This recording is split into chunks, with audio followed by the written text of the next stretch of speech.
দুর্যোগ হয়েছে, এর তো কোনো তুলনা হয় না। আপনাদের এই সংকটে, আপনাদের এই বিপদে, বিশেষ করে আপনারা যারা পরিবার পরিজন হারিয়েছেন তাদের পাশে তো আমরা আছি।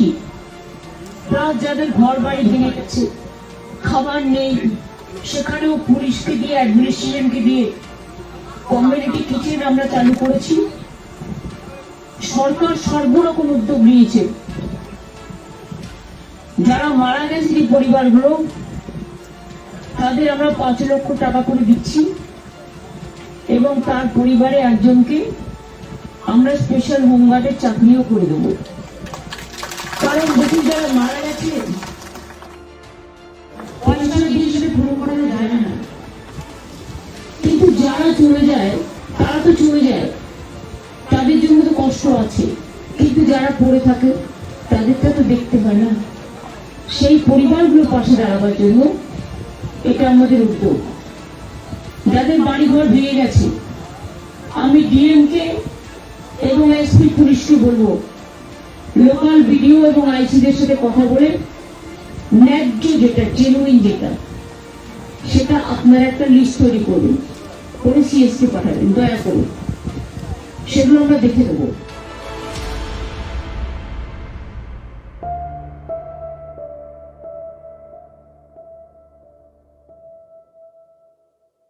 উত্তরবঙ্গের ভয়াবহ বন্যা আবারও রাজনীতির কেন্দ্রবিন্দুতে। ভয়ঙ্কর বৃষ্টিপাত, নদীবাঁধ ভেঙে জলপাইগুড়ি, আলিপুরদুয়ার, কোচবিহার সহ উত্তরবঙ্গের একাধিক জেলা প্লাবিত হয়েছে। কিন্তু এই প্রাকৃতিক দুর্যোগ ঘিরে এবারও দেখা গেল তীব্র রাজনৈতিক সংঘাত ও প্রশাসনিক ব্যর্থতা। উত্তরবঙ্গের বন্যা পরিস্থিতিতে রাজ্য রাজনীতি উত্তপ্ত। শাসক বিরোধী দুপক্ষই দুপক্ষের বিরুদ্ধে অভিযোগ করছে। আজকের এই ভিডিওতে আমরা যে 5টি অভিযোগের উত্তর খোঁজার চেষ্টা করব, সেই অভিযোগগুলো হলো: প্রথম, সত্যি কি ভূমিধসের পূর্বাভাস ছিল? দ্বিতীয়, বিজেপি বিধায়ক এবং সাংসদ এর উপর আক্রমণ কে করল? তৃতীয়, তাতে পুলিশের ভূমিকাই বা কি থাকলো? চতুর্থ, দুর্গাপুজো কার্নিভাল।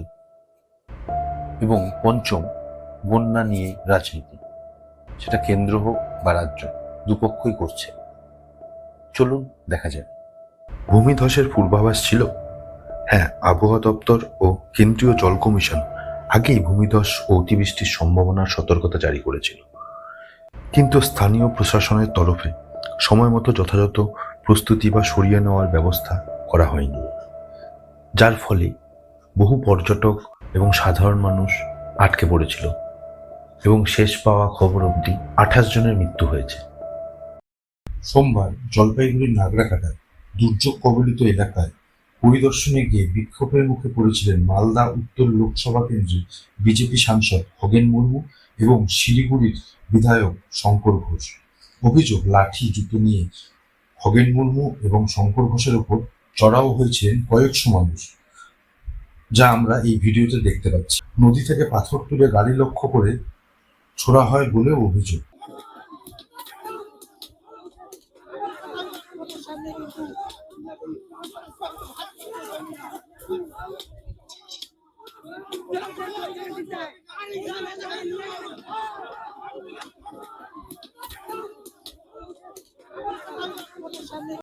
পুলিশের ভূমিকা।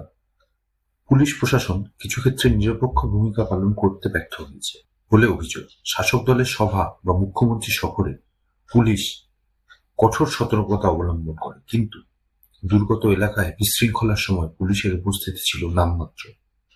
বিরোধীরা অভিযোগ তুলেছে, পুলিশের কাজ যেন রাজনৈতিক নির্দেশনামায় সীমাবদ্ধ। মুখ্যমন্ত্রীর নাচ। বন্যার মাঝে মুখ্যমন্ত্রী মমতা বন্দ্যোপাধ্যায়ের সাংস্কৃতিক অনুষ্ঠানে নাচের ভিডিও ভাইরাল হয়, যা রাজ্য জুড়ে বরং গোটা দেশ জুড়ে সমালোচনার ঝড় তোলে। বিরোধীরা অভিযোগ তোলে, যখন হাজার মানুষ জলবন্দী তখন মুখ্যমন্ত্রী উদযাপন মূলে। শাসক দল পাল্টা যুক্তি দেয়, মানুষের মনোবল বাড়াতে নেত্রী হাসছেন ও নাচছেন।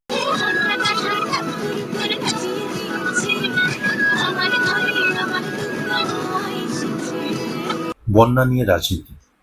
এই বন্যা আবারও প্রমাণ করল যে দুর্যোগেও এখন রাজনীতি হয়।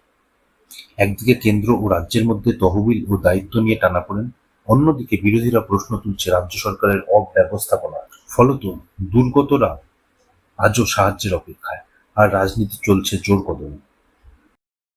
मेरा नाम निमा लामा है। मेरा मकान यहाँ पर है।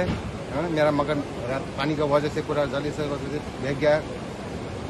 उसके बाद जल स्तर भी ज़्यादा हो गया। रात में जितना भी यहाँ पर हो गया था, यहाँ से मैं इनकम गाड़ी जरूरत थाना पानी गढ़ थाना में दे रहा था।